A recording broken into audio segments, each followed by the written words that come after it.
इसी तरह ही इसके साथ और इसकी फैमिली के साथ कुछ चीज़ें ऐसी हुई और मैं डिस्क्लोज़ यहाँ पे नहीं करना चाह रहा।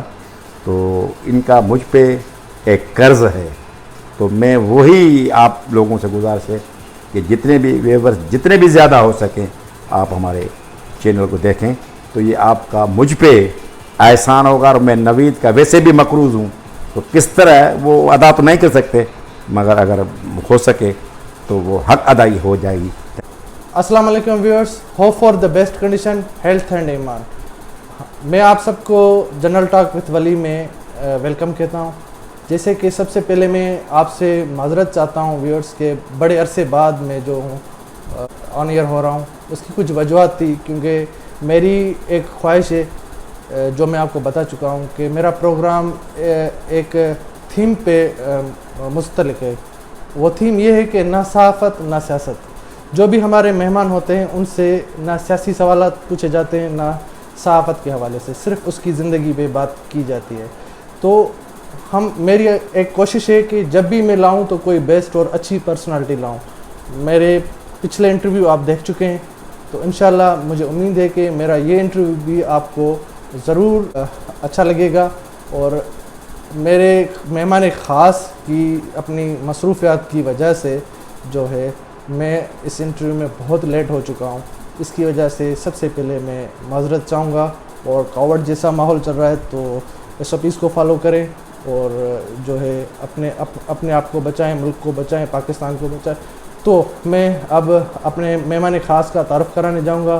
तो आज हमारे साथ शहीद बेनज़ीराबाद की सिंध की जानी मानी शख्सियत और पाकिस्तान पीपल्स पार्टी के मरकज़ी रहनुमा और सिंध असम्बली के मेंबर मोहतरम जनाब MPA गुलाम कादिर चांडियो साहब, जो पब्लिक अकाउंट्स कमेटी के चेयरमैन भी हैं, उसके अलावा MRD तहरीक के जो है वो सरवान भी रहे। तो आज करेंगे हम उनसे गुफ्तगू और कुछ चुलबुले से सवाल, कुछ उनकी लाइफ के बारे में और कुछ उनके पर्सनल हिसाब से सवालात किए जाएंगे। तो मैं अब चलूँगा अपने मेहमान ख़ास के तरफ, सवालात की तरफ। तो मैं अपने मेहमान ख़ास मोहतरम जनाब कुनल खान चांडियो के फर्जंद मोहतरम जनाब गुलाम कादिर चांडियो साहब को अपने प्रोग्राम जनरल टॉक विथ वली में तहे दिल से वेलकम कहता हूँ। तो मैं चांडियो साहब की तरफ देता हूँ।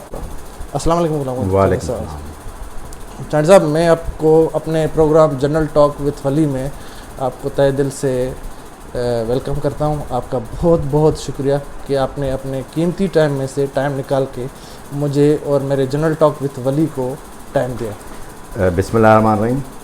नवी, सबसे पहले तो मैं आपकी टीम का इंतहाई शुक्रगुज़ार हूँ कि आप मुझे मुसलसल तकरीबन 2-2.5 महीने से टाइम के लिए कहते रहे, मगर मेरी इतनी मसरूफ़ात थी जिसकी वजह से मैं आपको टाइम नहीं दे सका।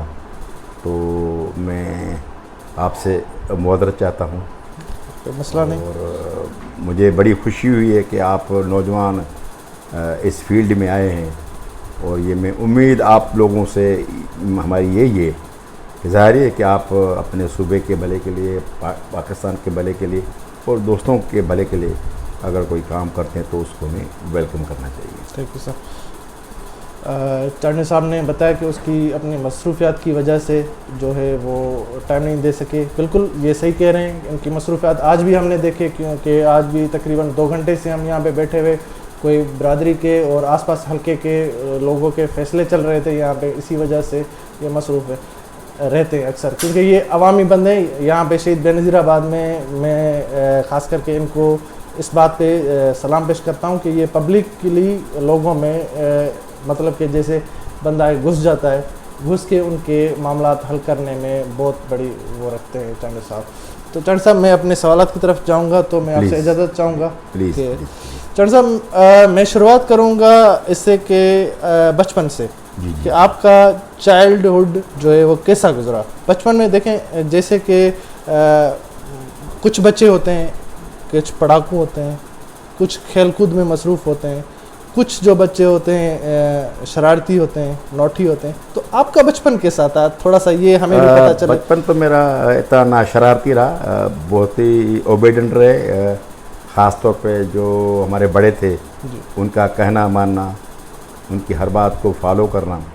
और मैं समझता हूँ कि मैं जो आज जो कुछ भी हूँ वो मेरे बड़ों की वजह से, और ख़ास तौर पे मैं अपने वालिद मोहतरम पुनल चांडियो का ज़रूर ज़िक्र करूँगा, क्योंकि उसकी इतनी तालीम नहीं थी। जहाँ तक मुझे इल्म है 3 या 4 क्लास उस वक्त पढ़े हुए थे, माशाल्लाह। मगर इस मुआशरे में अपने बच्चों को उस लेवल तक लेके जाना और एजुकेशन फराहम करना, मैं समझता हूँ बड़ा मुश्किल था। बड़ा मुश्किल तरीका, बड़ा मुश्किल उस ज़माने में, बड़ा मुश्किल उस था। ज़माने में। तो प्राइमरी मेरी इस जो एजुकेशन गुजरी वो हमारे अपने गांव, अबाई गांव में। हाँ, जिसको पहले नाम अलाबाग चांडियो था, अब हमारे बाबा के नाम पे पुनल खान चांडियो होगा। मैंने 4 क्लास वहाँ पे पढ़े। अच्छा, फिर हम शिफ्ट हो गए नवाब शाह, अच्छा, गवर्नमेंट प्रोविंशियल हाई स्कूल, जिसको DCI स्कूल भी कहते थे। सही। और ये मेरे लिए एजाज़ है कि मैं उस स्कूल में पढ़ा हूँ जिसका उस वक्त जो हेड था वो एक जानी पहचानी शख्सियत HM ख्वाजा के नाम से आप सब लोग वाक़ होंगे। और पूरे सिंध में ये सबसे बेहतरीन उस वक्त डिस्ट्रिक्ट काउंसिल के हिसाब से वो स्कूल चलता था। फिर तो गवर्नमेंट ने उसको अपने तहवील में ले लिया। वहाँ से फिर मैंने मैट्रिक की और तकरीबन सारी जो मैंने एजुकेशन यहीं से ली। और सर, खेल कूद में आप बचपन में या शरारतीपन था आप में, या फिर नहीं, बिल्कुल मैं शरारतीपन में बिल्कुल यानी कि अमन पसंद आदमी, अमन पसंद, छोटा हो के बड़ा यहाँ तक पहुँचा हूँ। मेरी ये ख्वाहिश होती है कि झगड़े से कोई फ़ायदा नहीं, फ़ायदा नहीं। सही। और आप अगर शरारत करेंगे वो अलग है, कभी कभी ये हो जाती थी, मगर मेरे यानी कि वो मेरी ज़िंदगी में ऐसी चीज़ नहीं है कि मैंने जानबूझकर, हालांकि बहुत सारी तकलीफ़ें होती हैं। सही। आप अगर किसी का कोई काम करते हैं, ये आप किसी के ऊपर ऐसा नहीं करते, ऐसा नहीं करते, मगर वो 10 काम हो गया, 1 काम रह गया तो पता नहीं वो क्या क्या बोलते हैं। अब उसको हमें बर्दाश्त करना है। अगर हम भी कहें कि नहीं सही आपने ये गलत किया, तो मेरी तरबियत कुछ ऐसी थी, हालांकि खुद हम एक क्राइसिस में फंसे हुए थे जब छोटे थे। तो ट्राइब जो यहाँ पे फाइट्स चलती हैं उसकी वजह से भी था मसला, मगर मेरे वालिद मोहतरम ने उसको एक तरफ फेंक दिया। जो जाती दुश्मनियाँ थी उसको साइड कर दिया, साइड कर दिया। उसने कहा कि चलो भाई इसमें मैं ही हूँ, बस कमजोर हूँ, नहीं मैं कमजोर हूँ, मैं चाह रहा हूँ कि मेरे बच्चे और जो मेरे इलाके के लोग हैं ना वो सुकून का सांस लें। अगर मेरे लिए कहेंगे कि भाई चांडियो साहब ने ये सही नहीं किया, वो नहीं किया, उसने बिल्कुल उसको एक तरफ रख दिया। और अल्हम्दुलिल्लाह आप देख रहे हैं सही चल रहे हैं, मतलब इंसानियत पसंद बंदे थे। जो पुनल खान चांडियो साहब थे वो इंसानियत पसंद बंदे थे। तो बेसिकली आपके दादा का नाम मैंने आपसे पूछा जी आपने बताया, तो वो भी ऐसे ही इस टाइप बहुत ही शरीफ, बहुत, उसको तो फ़कीर कहते थे। अब जब हम छोटे होते थे तो उस वक्त इतनी पढ़ाई भी नहीं थी, मगर वो भी इंतहाई शरीफ किस्म का आदमी था। और वो जब हमने सुना कभी कभी कि वो किसको अगर बद्दुआ देता था, हालांकि ना वो फ़कीर था ना कोई पीर था, मगर खुदा किसी को सुनता है तो वो हमेशा बुरे कामों से वो बचता था। हालांकि मुझे ये बात नहीं करनी चाहिए, मगर करनी चाहिए। अब क्यों कहें, क्योंकि जब तो लोगों को ये बात नहीं पहुँचेगी, हालांकि फैमिली में अच्छे बच्चे बुरे बच्चे होते हैं बिल्कुल होते हैं। तो उनका एक भांजा था, वो ज़रा उनको आदत थी चीज़ उठाने करने की। उसने अपनी यानी हमारी दादी को मना किया कि मेरे भांजे के घर से कोई चीज़ आए तो मुझे मत खिलाना, क्योंकि मैं हराम नहीं खाऊंगा। माशाल्लाह। इत्तेफाक से एक मरतबा बगैर हमारी दादी ने उसको बताया, उसने कोई चीज़ खाई तो उससे बड़ा उसने रिएक्शन किया। तो ये मेरे हिसाब से फ़कीर लोगों की सोच है कि ज़बरदस्त। चांडियो साहब ने अपने वालिद साहब के बारे में और अपने दादा के बारे में बताया कि उसका वालिद साहब जो था वो एक फ़कीरानी तबीयत का बंदा था। तो वो चांडियो साहब भी खुद उसी ख़ानदान से ताल्लुक़ रखते। तो मैं तो ज़रूर चांडियो साहब को कहूँगा कि मेरे लिए और मेरे चैनल के लिए ज़रूर दुआ करें, क्योंकि आप खुद उसी फ़कीरानी ख़ानदान से ताल्लुक़ रखते हैं। देखिए दुआओं से तो ज़ाहिर है दुआओं में बड़ा एक अमल दखल है, मगर मेरे हिसाब से जब तक इंसान की नीयत ठीक नहीं होगी, आप भले दुआ करते हैं, आपकी नीयत ठीक होनी चाहिए। आप मेरे लिए कुछ भी सोचें, मुझे, क्योंकि मैं आपको जितना जानता हूँ शायद आपके व्यूअर्स भी नहीं जानते। बिल्कुल, आप बहुत उस वक्त छोटे बच्चे थे। बिल्कुल। आपकी फैमिली के साथ क्या हुआ उस पर हम बिल्कुल यहाँ पे मैं ओपनली कह रहा हूँ कि मैं शर्मिंदा हूँ। बिल्कुल। आपको बड़ी तकलीफ पहुँची, आपकी बड़ी फैमिली ने, मुझे मेरे पास अल्फाज नहीं है, मगर देखो ना उससे क्या हासिल होता है, उससे यानी कि आप अपनी सारी लाइफ को एक जगह कर दें। तो जो दुआएं तब अमल करेगी जब आपकी नीयत ठीक है। नीयत की जरूरत, नीयत साफ होगी। चाचा साहब ने बिल्कुल एक बेहतरीन जवाब दिया, और मेरी फैमिली के बारे में, और मैं समझ गया इशारा मेरे वालिद साहब की तरफ साईं का इशारा था, तो उनके साथ जो उनकी शहादत हुई तो उसके हिसाब से वो साईं कह रहे। और शुरू से मैं तकरीबन 10-11 साल की उम्र का था, सरदार अब्दुल सत्तार कीरो साहब तब एग्ज़ाइल में थे, तो तब से चांडो साहब मुझे जो है अपने साथ अप्रिशिएट करते आ रहे हैं। किसी मसले मसाइल में भी फंसता रहा, प्रॉब्लम्स आती रही तो उन्होंने मुझे इंकरेज किया, निकाला वहाँ से, और अच्छी अच्छी जगहों से मुझे जो फंसा हुआ था जहाँ पे, वहाँ से मुझे निकाला। इनकी मैं बहुत नहायत ही शुक्रगुजार भी हूँ इस मामले पे। तो चांडो साहब, नेक्स्ट क्वेश्चन मेरा कि लाइफ का एक हिस्सा है हैप्पीएस्ट मोमेंट और डिफ़िकल्ट मोमेंट, हर किसी की लाइफ में आते हैं, हर आम आदमी में आते हैं, एक बड़े लेवल के बंदे पे भी आते हैं, एक आम आदमी में भी आते हैं, गधा गाड़ी चलाता है उस पे भी आते हैं डिफ़िकल्ट मेमोराइज, और हैप्पीएस्ट मोमेंट भी आते हैं। तो आप में पे कोई हैप्पीएस्ट मोमेंट आए हों और डिफ़िकल्ट मेमोराइज हों जो आप मुझसे या व्यूअर्स से शेयर करना पसंद करें? देखिए, मेरी ज़िंदगी में तकरीबन ये दोनों चीज़ें बिल्कुल पैरेलल चलती हैं। मुझे खुशी तब होती है जब लोगों के प्रॉब्लम हल होते हैं। सही। मुझे तकलीफ़ तब होती है जब हम कोई डिलीवर नहीं कर पा रहे, क्योंकि इन लोगों की वजह से, इन दोस्तों की वजह से हम इस मकाम पे हैं माशाअल्लाह। तो अब अगर मैं अपनी फैमिली को उस पर काउंट करूँ तो ये तो, क्योंकि मैं तो इन लोगों को अपनी फैमिली में काउंट करता हूँ ना, कि ये मेरे लोग, मेरे बड़े हैं, ये मुझे वो राह दिखाते हैं, वो मुझे रास्ता दिखाते हैं कि आपके लिए बेहतर है। तो ज़िंदगी में अगर आपने कोई खुशू, मुझे सुकून तब मिलता है, मैं सारा दिन भाग दौड़ करता हूँ। मुझसे लोग पूछते हैं कि चांडो साहब आप थकते क्यों नहीं? मेरी स्टेमिना ये है ना, मेरा काम ही यही है। मैं खुद यही पूछने वाला हूँ कि भाई मैं पैदा किसके लिए हुआ हूँ? इंसान हर एक किसी न किसी चीज़ के लिए पैदा होता है। तो आपको एक मौका मिला है, आप लोगों के लिए, उनको जो उनकी प्रॉब्लम है ना, जब मैंने सारा दिन मैंने काम किए, अगर 10 मेरे प्रॉब्लम हल नहीं हुए, एक अगर काम मेरा हल हो गया, मैं लोगों की बात कर रहा हूँ, तो उसी रात में बिल्कुल चैन के साथ सोता हूँ। अगर किसी दिन किसी का, हाँ, और किसी के साथ कोई अगर ज्यादती होती है, कोई गरीब हो, कोई हो, देखो ना, मैं आपको बताऊँ कि अल्हम्दुलिल्लाह मैं इस मकाम पे हूँ, मगर मैं वो हूँ कि मैं कानून को फॉलो करता हूँ। माशाअल्लाह। आपने मुझ में या दोस्तों ने ऐसी चीज कहीं ना कहीं अगर पुलिस की चेकिंग होती है तो मैं आके लाइन में खड़ा हो जाता हूँ कि मुझे फॉलो करना है। तो पुलिस वाले आते हैं, सर आप प्लीज़ चले भाई मैं क्यों चलूँ? क्या मैं कानून से भला करूँ? क्या मेरे भी राइट वो हैं जो आपके राइट है, बाकी सबके राइट है। आप मेरी गाड़ी चेक करें, वो उसको अच्छा नहीं मानते। और मैं देख रहा हूँ कि मेरे पीछे 10 गाड़ियाँ खड़ी हैं, अगर मैं अपनी गाड़ी को बगैर तलाशी की क्रॉस करूँ तो वो उन पे असर पड़ेगा ना, उन पे असर पड़ेगा कि ये किस बात की मूली है जो बंदा बगैर हाँ, और वो बंदे जो आपकी तलाशी ले रहे हैं वो आप ही के हिफाजत के लिए खड़े हैं वहाँ पे। तो आपको उनके साथ कोऑपरेशन करना है। तो मुझे बड़ी, किसी का ज्यादती होती है, बड़ी तकलीफ होती है। मैं कहता हूँ कि अगर जितना मुझे वो रिएक्ट करना चाहिए ना, चाहे कोई मैं कानून ना देखूँ, कुछ भी ना देखूँ, मैं कर गुजरूँ। ये आपके मतलब कि डिफ़िकल्ट और हैप्पीएस्ट मोमेंट है। तो चांडो साहब, और मैं आपसे ये पूछना चाहूँगा कि इंसान की ज़िंदगी में एक मकसद होता है, एम ऑफ लाइफ, कि भाई ये एक सवाल है, बचकाना सवाल है, लेकिन सवाल तो है कि मुझे ना बड़ा होके डॉक्टर बनना है, इंजीनियर बनना है, और काफ़ी जहन में होते, हमें भी होते थे कि भाई बड़े कि हम डॉक्टर बनेंगे, चल के ये बनेंगे, या फिर आप जो आज हैं प्रोफेशनली या फिर अपने पॉलिटिकली हिसाब से इसी में आप यही बनना चाहते थे, या फिर कोई आपकी ख्वाहिश थी और कुछ बनने की?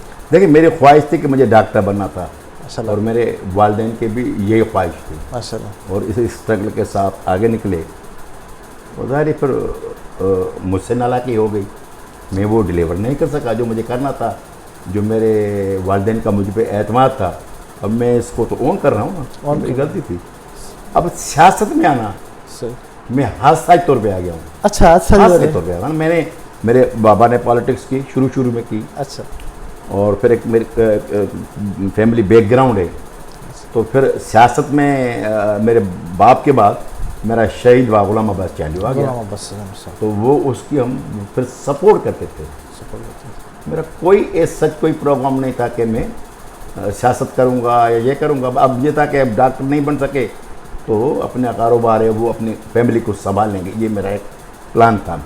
मगर इत्तेफाक से शहीद गुलाम अब्बास चांडी जो मेरा भाई था, उसका रोड एक्सीडेंट में उसकी डेथ हो गई। तो पूरी फैमिली की जिम्मेदारी, क्योंकि एक स्ट्रगल थी। अब MRD की स्ट्रगल को हम डिस्कस करेंगे तो बड़ा लंबा चौड़ा टाइम चाहिए। अब मुझ पे वो जिम्मेदारी आन पड़ी कि मैं उसको फैमिली को पिक करूं और अपने लोगों को पिक करूं, अपनी पार्टी को पिक करूं, जितना मुझसे हो सका है। मैं उस तसलसल को तोड़ूं नहीं, ठीक है नहीं। फिर क्या हुआ, अब बीबी की बात क्या करना है, मोहतरमा की बात तो किए हुए बगैर मैं यहाँ पे चुप नहीं रहूँगा। जब बीबी का 88 का ज़माना आया तो मुझ पे एहसान किया और नाचीज़ बंदे को असिस्टेंट कमिश्नर अपॉइंट किया, असिस्टेंट कमिश्नर एज ए आप डायरेक्ट काम असिस्टेंट कमिश्नर में मेरा। तो अपॉइंटमेंट हो गई, 2-2.5 महीने हमारी नौकरी चली। फिर बीच में ये पाकिस्तान में क्रैश आते गए जो डेमोक्रेसी के खिलाफ हमेशा आते हैं, हम चले गए पीछे। फिर मेरे फैमिली के साथ ये हुआ कि मेरी भाई की डेथ हो गई, ठीक है। अल्हम्दुलिल्लाह फिर पीपल्स पार्टी 94 में पावर में आ गई। 93 की जो इलेक्शन हुई उसमें मेरी बीबी अल्हम्दुलिल्लाह फिर प्राइम मिनिस्टर बन गई। तो मेरी एक फिर ख्वाहिश थी कि कोई मैं एडवाइज़र बन जाऊं और फिर लोगों की खिदमत करूं। ये बाद में ख्वाहिश बनी? हाँ, ये बात जब मैं पहला पॉलिटिक्स में आ गया। बात मज़े की मैं आपको बता रहा हूँ। मैं जो तो मैंने कहा मैं एडवाइज़र बन जाऊँ, लोगों को ये असेंबली टिकट मिलती है नहीं मिलती वो अलग चीज़ है, मगर मैं आ जाऊँ। तो बीबी बड़ी मुझसे प्यार करती थी, मेरी पूरी फैमिली के साथ करती थी। बिल्कुल। तो उसका इंतजार करते रहे। वो नवाब शाह के दौरे पे आई थी एज ए प्राइम मिनिस्टर, माशाअल्लाह प्राइम मिनिस्टर आए। और मैं चाह रहा था कि मैं बीबी को ज़रा रिक्वेस्ट करूं कि आप मुझे कहीं एडजस्ट करें। सही। तो मुझे बीबी की जो बात है बड़ी अच्छी, वैसे सारी चीज़ें लगती थी, मगर बीबी में जो एक अल्हम्दुलिल्लाह अल्लाह ने सलाह दी थी ना, हालांकि हम तो उसके अदना कारकुन थे, मगर वो कभी भी अगर मुझे काम कहती थी उसने डायरेक्ट मुझे कभी नहीं कहा, इनडायरेक्ट नाइटबाजी होती थी। अच्छा। सफदर अब्बासी होता था, मुनवर अपना उसका होता था, सोहरवर्दी, ये सारे पार्टी टीम होती थी पूरी। हाँ, टीम जो बीबी की, वो मुझसे आके बात करते थे कि चांडियो साहब मैं समझ गया कि बीबी का ये मैसेज है। तो बीबी ने मुझे कहा कि मुझे आप प्लीज़ टच ना करें, ठीक है। तो उस टाइम पे नवाब शाह में एक फंक्शन हुआ था, बीबी साइकिलें वगैरह वर्करों में वो बांट रही थी, प्रोग्राम नवाब शाह में हुआ था। तो हम लोग खड़े हो गए, प्रोग्राम में आ गए, बीबी सामने बैठे गए, हम बैठे थे पब्लिक के साथ, हम बैठे थे। सही। तो उस वक्त जहाँ तक मुझे याद पड़ता है बख्ताबाद बहुत ही छोटी थी। अच्छा, बीबी बख्तार। सही। और मेरे पास वो सारी चीज़ें पड़ी हुई हैं। सही। अब ना मेरे पास बहुत सारा एक मवाद है। अच्छा। और हाँ तारीखी चीज़ें मेरे पास पड़ी माशाल्लाह। और ऐसी चीज़ें अगर मैं आके यहाँ पे आपके आगे करूँ ना तो ये तो यहाँ पे पता नहीं क्या से क्या हो जाएगा। अच्छा। तो बीबी ने मुझे वहाँ से कॉल किया। सही। मुझे कॉल किया और मैं समझ रहा था बीबी मुझे कॉल करे। सही। मगर मैंने कहा क्या पता किसी और को कह रही है, मैं जागूँ, फिर मेरी भी थोड़ी बहुत इज्जत है, मुझे अच्छा नहीं लग रहा कि मैं खामखा। तो मैंने अवॉइड किया कि हो सकता है किसी और दूसरे को बुला रही हो। सही। फिर बीबी ने मुझे अपने स्टाफ को कहा और उसने कहा चांडियो साहब आए। मैंने हाँ, बीबी आपको बुला रही, बुला के अपने साथ बिठा दिया। मैंने कहा ये मौका है, इस गनीमत को मैं इधर ज़ाया ना करूँ। सही। तो फिर मैंने वो जिक्र छेड़ दिया। मैंने कहा कि बीबी वो आपकी मेहरबानी, आपने 88 में हमें असिस्टेंट कमिश्नर किया, फिर वो टर्मिनेट हो गए, अब अपनी हुकूमत आ गई, मुझे रीज्वाइनिंग के लिए लेटर मिल गया है। माशाल्लाह। तो अब आप के इंतज़ार में, आप जो हुक्म करें वो मैं करने को लिए तैयार हूँ। तो पहला क्वेश्चन बीबी का ये था मुझसे कि आपकी फैमिली ने फैसला क्या किया है। अच्छा, फैमिली से, यानी कि मेरी घर की हाँ, बात है। घर की बात से। तो मैंने कहा कि बेबी देखो, मैं तो आपका अदना कारकुन हूँ, मेरी फैमिली आपके बगैर इनकम्प्लीट है ना, इनकम्प्लीट है, बिल्कुल। आप हमारी फैमिली के बड़े हैं। उसने कहा कि चलो ये बात तो आपकी दोस्त है, मैं आपकी बड़ी हूँ, मगर जो बाकी आपकी फैमिली ने क्या फैसला किया तो मुझे बताओ, मैं फैसला करूँ। मैंने कहा मेरी फैमिली का ये फैसला है कि हम इस जॉब को कंटिन्यू रखेंगे, पॉलिटिकल आपके साथ चल रहे हैं, चल रहा है। बाकी सारे जो है ना अख्तियारात वो अभी आपके पास हैं। तो उसने मुझे कहा कि चांडे साहब आपने नौकरी नहीं करनी, सही, आपने मेरे साथ काम करना है ना, सही, और ये नौकरी फिर आपके भाई को हम दे देंगे। सही। अब ये बीबी का फैसला था, मुझे सियासत में लेके खुद बीबी आई थी। मेरी समझो कि मेरी पॉलिटिकल उस्ताद वो है, उस्ताद हो। मेरी समझो मेरी सियासी जो ना वो लीडरशिप वहीं से। हालांकि हम शुरू से लेके, हमारा घराना शुरू से लेके भुट्टो साहब के भुट्टो साथ साहब चले। के साथ। मेरे बाबा भुट्टो साहब के साथ चले। ये नहीं कि भुट्टो साहब से कब मिले थे, सही, मगर उस वक्त पीपल्स कांग्रेस पार्टी पार्टी के साथ। और मैं दावा सा कहता हूँ, दावा के साथ आपके साथ आज कह रहा हूँ, चैलेंज किसी करता हूँ तो अल्लाह, मैं गुनाहगार हूँ, मैं तकब्बुर नहीं करता, मगर मुझे ये एजाज़ है, मेरी फैमिली को एजाज़ ये है कि जब से पाकिस्तान पीपल्स पार्टी बनी है, मेरा वोट किसी और को नहीं दिया। माशाल्लाह, जबरदस्त, लोग तो इधर इधर घूमते फिरते हैं ना। अब आपके सामने क्या कहूँ। जबरदस्त, जबरदस्त। तो उसने फिर मुझे इस मकाम पे आके, और इसमें मैं आपके तवज्जुह से अपने हलके के लोगों का इंतहाई शुक्रगुजार हूँ, और पार्टी की पूरी क़यादत का, जिन्होंने मुझे सपोर्ट किया, और इस मकाम पे जो मैं आज हूँ इसमें इनका रोल है, और सबसे ज़्यादा जो रोल है वो मेरे माँ और बाप का है। मैं आज आपके सामने इस बात का भी एतराफ़ करता हूँ। मेरा बाबा एजड था, बहुत बीमार आता था, बहुत बीमार आता था, और उस वक्त तकरीबन काम को मैं ही फैमिली को संभाल रहा था। मगर मैं जब से बाबा की तबीयत ख़राब हो गई 2-2.5 साल के बाद, तो मैं कहीं भी, मुझे याद नहीं है कि मैं एक रात कहीं किसी और जगह पे गुजारी हो, मैंने अपने घर में गुजारी हो, क्योंकि मेरी ड्यूटी थी कि मैं नहीं सर, मैं अपने बाबा को 2 घंटे, वो ज़ईफ़ होता था, कमज़ोर होता था बेचारा, उसकी मैं इतनी खिदमत करता था, जब तक उसको नींद नहीं आती मैं अपने सोने को नहीं जाता था। मैंने माँ की भी कुछ इस तरह की एहसान हमने नहीं किया, मगर मैं महसूस करता हूँ उन लोगों की दुआओं की वजह से आपके सामने। ज़बरदस्त। चांडे साहब ने अपने फैमिली के हिसाब से फ़राइज़ को बहुत बेहतरीन अंजाम दिया है, और उसके साथ साथ चांडे साहब ने जो बात कही कि अपने वालिदैन की जो खिदमत की, ख़ास करके वालिद साहब की, और ये खिदमत करने का शर्फ चांडे साहब को हासिल हुआ। लेकिन अनफॉर्चुनेटली मैं दुखी हूँ कि मैं तो 7 दिन का था कि मेरे वालिद साहब का मर्डर हो गया। तो चांडे साहब, तो मुझे ये शर्फ हासिल नहीं हो सका, ये मेरी बदनसीबी है कि मुझे वो शर्फ हासिल नहीं हो सका। लेकिन आज आप लोगों के साथ बैठा हूँ, ये भी मेरी एक आप लोगों का बड़ापन है कि आपने बैठा है। तो चांडे साहब ने एक बात कही कि जो कानून साजी है, मैं लाइन में भी खड़ा रहता हूँ, और पुलिस चेकिंग में जो है मैं कहता हूँ कि पुलिस वालों को मुझे आके चेक करो, मेरी गाड़ी को चेक करो। तो ये कानून को फॉलो करना, अगर जो कानून बनाने वाले ही कानून को फॉलो नहीं करेंगे तो जाहिर सी बात है आम पब्लिक रॉन्ग ट्रैक पे जाएगी।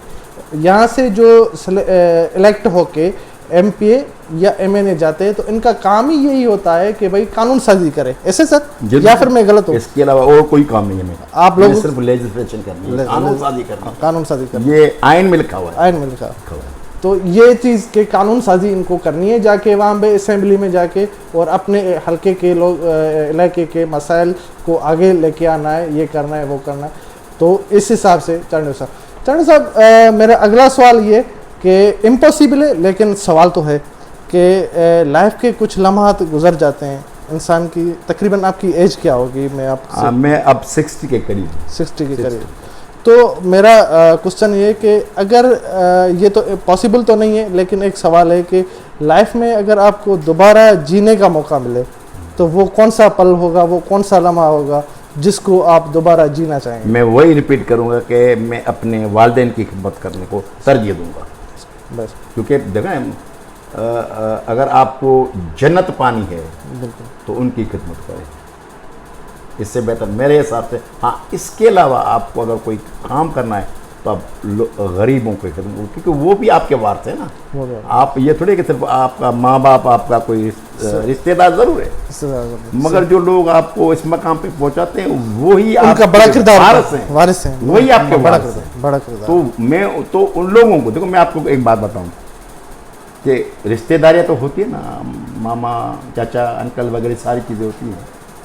मैं आपको ये बताऊं कि मैं कोशिश तो नहीं करता, मगर मेरी जो प्रायोरिटी होती है कि मुझे अगर कोई प्रोग्राम की इनवाइट आती है, कोई शादी की आती है, किसी और प्रोग्राम की इनवाइट आती है, या खुदा ना खास्ता कोई डेथ हो जाती है, अगर मेरी फैमिली में कोई ऐसी चीज़ हो जाए और मुझे कहीं जाना है, तो मैं प्रेफरेंस फैमिली को छोड़ के पब्लिक को देता हूँ। पब्लिक को देते हैं।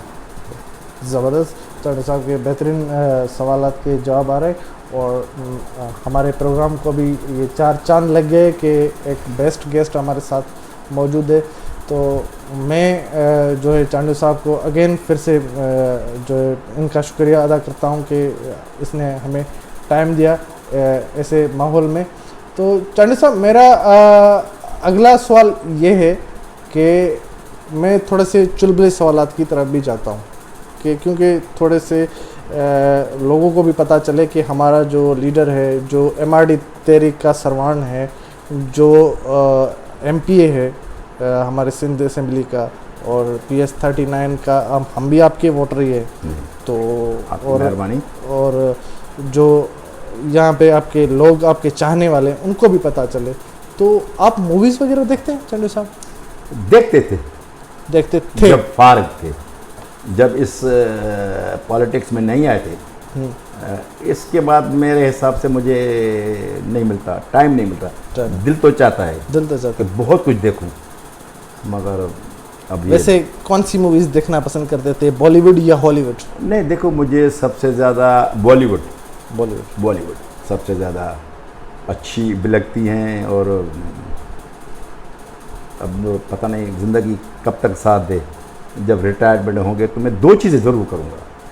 कि मेरे पास, मैंने कहा रिकॉर्ड मेरे पास बहुत ऐसा पड़ा हुआ है। मेरे पास आपको हिस्टोरिकल फ़ोटोज़ मिलेंगे, मेरे पास आपको हिस्टोरिकल डॉक्यूमेंट मिलेंगे। मैं जो बात यहाँ पे कर रहा हूँ ऐसे नहीं कर रहा कि हवा में मैं बात, ज़ाहिर सी बात है, ऑन द रिकॉर्ड वो मेरे पास चीज़ें। तो अगर मुझे मिल गया तो एक तो मैं कोशिश कर रहा हूँ कि अब ज़िंदगी की जो सारी चीज़ें ना, वो मैं ज़रा लिखता जाऊँ, उसको कलेक्ट करूँ। और फिर जब इंसान को थोड़ा टाइम मिल जाए तो मूवीज़ देख के ना अपनी यादें ताज़ा करें। तो यादें तो बड़ी हैं, अब यादें कहते क्या करेंगे ये तो। अच्छा, मूवीज़ में सर बॉलीवुड आपका फेवरेट था, लेकिन कोई फेवरेट एक्टर? देखिए, एक्टर बहुत सारे हैं। अब जितना टैलेंट है, अब मैं कहूँ कि हमारे मुल्क में नहीं है, हमारे यहाँ टैलेंट ज़्यादा है, लेकिन सपोर्ट नहीं है। मैं अपने पाकिस्तान की बात कर रहा हूँ, इंडिया की बात नहीं कर रहा। सही। मगर हम इनको वो मौका नहीं दे पा रहे। उनके यहाँ वो सारी चीज़ें हैं। हम ज़रा इस इस्लामी कल्चर, वो सारी चीज़ें इनमें ज़रा, क्योंकि आप अगर फ़नकार को ना थोड़ा आज़ाद करेंगे, वो बहुत ही अच्छी परफॉर्मेंस करेगा। मगर वो आप उसके ऊपर कोई कदगन लगाएंगे, जैसे अब मैं थोड़ा सोच समझ के बात कर रहा हूँ कि खुदा ना खास्ता कोई बात कर दें, कोई फतवा जारी हो जाए, तो यहाँ पे तो हर चीज़ पे बगैर सोचे समझे मुझे कोई इख्तियार नहीं कि मैं आपके ऊपर इल्ज़ाम लगाऊं कि आप गलत हैं। अरे भाई, मेरा काम है कि मैं कितना सही हूँ, मेरा काम है खुद को देखना। मैंने अपने आप को देखा नहीं, मैंने 10 पे मैंने वो इल्ज़ाम लगा दिए। मैं अपना हिसाब सुबह शाम करता हूँ कि आपने कौन सा अच्छा काम किया। आप में देखो, मुझ में अगर गलती होती है, इंसान से गलती होती है। मैंने सुना है कि फरिश्तों से भी गलती हुई, बिल्कुल हुई, बिल्कुल। गलती को आप तस्लीम करें और उसमें आप बेहतरी करें। सही। यही आपके लिए बहुत ही, फिर रास्ते आपके लिए निकलते जाएंगे। मेरे, आपने मुझे कहा कि आप मरकज़ी रहनुमा वगैरह, मैं रहनुमा नहीं हूँ, मैं पार्टी का एक अदना कारकुन हूँ। अब देखें, आप इस फील्ड में, और जो आपकी फैमिली की इतनी वो चीज़ नहीं हो, आपने वो सारी चीज़ें रास्ते क्रॉस करके आप यहाँ पे पहुँचे हैं, ये ऐसे तो नहीं हो। स्ट्रगल है, इसके पीछे स्ट्रगल है, वो स्ट्रगल है। स्ट्रगल भी कैरेक्टर के साथ आप रखें, कैरेक्टर के साथ होते हैं। अभी आप चले जाएं पन्नोवाकल, मुझे कोई लोग वहाँ पे जानते भी नहीं है। सही। आप खुदा तकब्बुर में नहीं करता, मैंने पहले ही तौबा की, मैं गुनाहगार बंदा हूँ, मैं ऐसी कोई चीज़ नहीं। मगर आप पन्ने आकल के लोगों से जाके पूछेंगे कि भाई चांडियो साहब बताएं, वो आपको रेडी वाला भी कह के साईं ये पार्टी नहीं छोड़ेगा। अब ये पार्टी नहीं छोड़ेगा, इसको भी इमेज बनाने के लिए आपने बड़ी मेहनत की होगी। ये थोड़ी कि 10 दिन में ये चीजें आपके लिए बन गई। आप अभी किसी के साथ जाएं, किसी के साथ कोई मीटिंग कर ले, आप उनके बताएं चांडियो साहब का क्या पोजीशन है, कम से कम आपको ये बताएगा कि जो जिसके साथ है लायल है। मैं लायल हूँ अपने लोगों के साथ, मैं लायल हूँ अपने पार्टी के साथ। बिल्कुल आप सिंसियर हैं, बिल्कुल। तो ये इसे थोड़े ही बनाए कि आप, क्यों हमारे यहाँ तो अल्हम्दुलिल्लाह सियासत में भी वो हमारे यहाँ सेवंथ फार्म होता है जमीन का कि फिर मेरे बाबा की, फिर मेरे नाम पे भी, फिर आगे पीछे नाम भी, तो यहाँ पे भी सीटें सिलसिला चलता है। यहाँ पे भी सीटें हमारे यहाँ MPAs हो, MNAs हो। मैं सलाम पेश करता हूँ अपने कायद शेख जुल्फ़िकार अली भुट्टो को, जिसने एक बुनियाद रखी कि हर आदमी इस जगह पे पहुँच सकता है। ये ज़रूरी नहीं है कि कोई बड़ा जागीरदार है तो वो MPA बन गया, MNA बन गया। सही। आप अगर स्ट्रगल, मेरी ख्वाहिश तो ये है, मेरी तो ये ख्वाहिश है कि आप MPA बन जाए, आप MNA बन जाए। मेरी ख्वाहिश है, आप दुआ करें इंशाल्लाह। मेरी ख्वाहिश है। मैं क्यों कहूँ कि सिर्फ मैं ही बनूँ। तो देखो बुनियाद किसने डाला, ये भुट्टो साहब ने। उसने सबको क्रैश करके कहा कि भाई आ जाओ, 1 मैन 1 वोट था। हालांकि इससे पहले जो हमारे यहाँ इलेक्शन होती थी, जब छोटे होते थे, कि किसी को भेज जाए कि भाई नवीद को मैसेज दे दो, नवीद ने कहा ये सारा इलाका मेरा है। हालांकि ये नहीं, भुट्टो साहब ने कहा कि नहीं, आपने लोगों के पास जाना है और आपने हिसाब किताब देना है। तो स्ट्रगल मस्ट है। ज़बरदस्त। चांडियो साहब का एक जो स्टाइल बताया कि उसकी मूवीज़ वो देखते थे, बॉलीवुड की देखते थे, लेकिन अभी उनको मसरूफियात की वजह से टाइम नहीं मिल रहा तो वो नहीं देख, लेकिन उसके पास जो एक कलेक्शन है वो बहुत बड़ा पड़ा हुआ है पुराना, तो वो अपना कलेक्ट करके वो अपने हिसाब से उसको अगेन अपनी लाइफ में लाके और उसको जो अपनी यादें ताज़ा करना चाहते हैं। मैं ये ज़रूर कहूँगा चांडियो साहब, आपके मुंह में घी शक्कर कि आपने कहा कि आप MPA बने, MNA बने, लेकिन तो मैं ये ज़रूर कहूँगा कि दुआ करें कि मैं भी बन जाऊँ, कभी देखूँ MPA की सीट पे बैठ के कि भाई MPA होता क्या है। तो आपके मुंह में घी शक्कर, और अल्लाह करेगा कि ऐसा होगा। तो चांडियो साहब, मैंने आपसे पूछा एक्टर का, तो आपने एक्टर तो कोई एक बताया नहीं। मैं समझता हूँ कि मुझसे बड़ा कोई एक्टर है नहीं। अच्छा, मुझसे बड़ा एक्टर है नहीं। मैं अच्छी खासी एक्टिंग कर लेता हूँ। Funny answer. और मैंने नोट किया, मैंने पर्सनली नोट किया लोगों को किस तरह डील करना, किस तरह लोगों के वो जरा बातें सहन ना करना, ये भी बड़ा फन है ना। ये भी फन। शेक्सपियर ने कहा कि भाई ये स्टेज है दुनिया ना, हर एक का एक कैरेक्टर है, हर एक अपना है। तो मैं क्यों कहूँ कि कोई मुझसे बेहतर है इस फील्ड में, मुझसे कोई बेहतर नहीं है। चांडियो साहब का बड़ा ज़बरदस्त आंसर है कि वो खुद बड़े एक्टर है, और मैंने भी नोट किया कि बड़े खुद एक्टर है, क्योंकि मुझे 2.5 दिन जो लगे इससे टाइम लेने में कि ये एक्टिंग की मेहरबानी है। सॉरी टू से, लेकिन जब चुलबुले सवाल आते तो उनमें होता है। बिल्कुल होना चाहिए। चांडियो साहब, म्यूजिक प्ले करते हैं आप?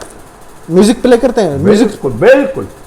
मैं म्यूजिक की मेरे पास बहुत सारी कलेक्शन है। अच्छा। अब मैं, क्योंकि मेरे तकरीबन 2-2.5 घंटे, 4 घंटे, 5 घंटे की ड्राइव होती है, ट्रैवलिंग होती है। अब उसमें मैं आपको तो नहीं देखूंगा ना, कोई अच्छी सूरत हो तो उसको देखूंगा। ये थोड़े है कि मैं किसी, हाँ कभी मैंने ढोल फकीर को भी सुन लिया माशाल्लाह, कभी मैंने लता को सुन लिया, कभी महदी को सुन लिया, कभी मैडम नूरजान को सुन लिया। बहुत सारी कलेक्शन है। आप ना पढ़ें, क्योंकि आप समझें कि जिससे आपको सुकून मिलता है, आपका टाइम पास होता है, तो वो मेरे पास बहुत सारी कलेक्शन है। और मैं म्यूज़िक को बेहतर तौर पे ना सिर्फ सुनता हूँ बल्कि कलेक्शन को महफूज भी करता हूँ। अच्छा, बिल्कुल ज़बरदस्त। और चांडियो साहब, आपको फूड में, खाने में क्या पसंद है ज़्यादातर? यार मुझे सब्जियाँ बहुत, वेजिटेबल्स ज़्यादा वो मिल जाएँ तो बेहतर है। मिल जाए, ये शर्त है कि मिल जाए। अब तो मिल जाती है आसानी से? नहीं, अब तो मुश्किल से मिलती है। पहले जो शादी नहीं हुई थी तो पहले बड़ी आसानी के साथ मिलती थी। अच्छा, मैं उसी हिसाब से मैं तो वही कहूँगा ना। अब वो बिल्कुल पाबंद है ना, ये खाओ, वो करो, वो करो। अब तो माशाल्लाह बच्चे भी आ गए, तो वो भी सख्ती करते हैं कि आपको ये खाना है, नहीं खाना है। वो उस वक्त तुम आज़ाद थे ना। सही। मैं भूलता जा रहा हूँ कि मैंने चांडी साहब से पूछना भूल गया। मैंने जहाँ तक सुना है कि मोहतरमा शहीद बेनज़ीर भुट्टो एक हमारी लीडर थी और अल्लाह उसको जन्नत नसीब करे। और 27 दिसंबर एक हमारे लिए बहुत बड़ा जो है सानिया था जो हम पे गुजरा। हमने सुना था कि मोहतरमा शहीद बेनज़ीर भुट्टो आपके यहाँ पुनल खान चांडिया में आके रहती भी थी। जी, Am I right? बिल्कुल आपने सही। एक मरतबा नहीं, तकरीबन 8-10 मरतबा। 8-10 मरतबा 86 में 86 में। जब मोहतरमा वापस हुई फॉरेन से, तो नवाब शाह का भी उसने विज़िट किया था और उस वक्त हमारे फादर की डेथ हो चुकी थी।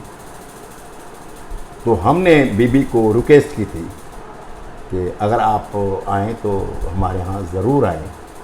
तो अब मैं ये ना कहूँ कि बीबी को कौन अपने घर पे नहीं ठहराएगा, हाँ, वो तो सीधी बात है। मगर उस वक्त हालात बहुत ख़राब थे, खराब थे। बहुत ही ख़राब थे। कोई बीबी को अपने घर पे ठहराने के लिए तैयार नहीं था। अच्छा, मैं आन दिल का बात कर रहा हूँ सारी चीज़ें। चाय तो दूर की बात है, ठहराने के बाद है, चाय पीने के लिए बनाने के लिए भी बहुत प्रॉब्लम थे बेचारे। जो जिसके पास जाते थे, गुजरात का ज़माना था, वो बड़े वो तो मुश्किल टाइम था। तो बीबी को हमने कहा कि चलो ठीक है भाई, आप ना सिर्फ आएँ बल्कि आपको यहाँ पे स्टे करना है। तो बिल्कुल बीबी ने वहीं पे स्टे किया। मतलब हमने सही सुना। क्या वो मेरे सामने सारी चीज़ें, उनका आना, उनका खाना खाना, उनका फिर सोना, और जिस रूम में सोई, जिस बंगले में सोई, अभी तक वो मेरे पास वही चीज़ें। इज्जत ज़रूर कमाई है, इज्जत इसमें कोई शक नहीं। इसमें कोई शक बाकी चीज़ें मेरे लिए सेकेंडरी है। मैंने वही चीज़ें उस रूम में आके रही। बहुत ही एक सादा सिस्टम था। और मुझे याद पड़ता है कि हम भाई दोनों, शहीद अब्बास और शहीद अब्बास साहब, और मैं जिस रूम में बीबी ठहरी हुई थी, हम उसके रूम के सामने वाले गेट के सारी रात हम सोए नहीं थे। तो खुदा ना खास्ता हालात ऐसे महान शख्सियत है, सही, इसके आराम में खलल ना पड़े। जब वो सुबह उठी तो हम भाइयों को वहाँ पे देखा तो बहुत नाराज हो गए, उनको गुस्सा क्या हुआ, ये तरीके के आप सारी रात जहाँ पे बैठे हो जागते रहे। क्या वजह थी? आप हमारे लिए बहुत सब कुछ है, महान है आपके लिए, आप हमारे लिए बड़ी शख्सियत है, खुदा ना खास्ता ये हमारे वहम है ना। और ये फ़ख्र महसूस करते कि हम आपकी खिदमत में खड़े हैं। तो इसके बाद जब भी आज तो अल्हम्दुलिल्लाह कम्युनिकेशन हमारे पास बहुत तेज़ है ना, कम्युनिकेशन आजकल तो ठीक है, आपके पास मोबाइल फ़ोन, व्हाट्सएप, फेसबुक, ये चीज़ें नहीं थी, कुछ चीज़ें नहीं थी। हमें सिर्फ आधा घंटा पहले इत्तला होती थी। और मैं यहाँ पे ये बताते हुए कोई आर महसूस नहीं कर रहा कि बीबी के आने से 10-15 मिनट पहले हम उस घर की, उस बंगले की सफाई करते थे और उसी टाइम वो वहाँ पहुँचती थी। यानी उसने उसको अपना घर समझा। और मेरी फैमिली के बच्चे का, बड़ों का तो छोड़ो, बच्चे को उसका नाम याद था। और वो आती थी, उनके साथ इस तरह बैठती थी कि वो जैसे अपने घर में बैठी हुई है।